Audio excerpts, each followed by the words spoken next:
నమస్తే అండి. హారియర్ కొట్టక ముందు ఎట్లా ఉంది, కొట్టిన తర్వాత ఎట్లా ఉన్నది? హారియర్ కొట్ట ముందు మొత్తం ముడతతో ఉన్నది. హారియర్ను అబాకస్ రెండు కలిపి కొట్టిన తర్వాత కొంచెం లైట్గా ముడత కూడా పోయింది, గ్రోతింగ్ కూడా మంచిగా వచ్చింది. మళ్ళీ ఇప్పుడు హారియర్ మంచిగా ఉందా అండి? హారియర్ మంచిగానే పనిచేసిందండి.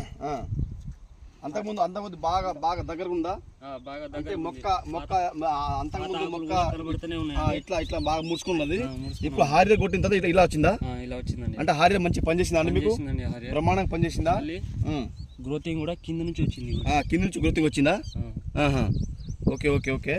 అంటే హారియర్ తోటి రైతులకు కొట్టుకోవచ్చా? కొట్టుకోవచ్చు అండి. బాగా పనిచేస్తుందా? హారియర్ బాగా పనిచేస్తుంది. Okay okay. రెండోసారి కూడా కొట్టుకోవచ్చు అండి. Okay okay okay right.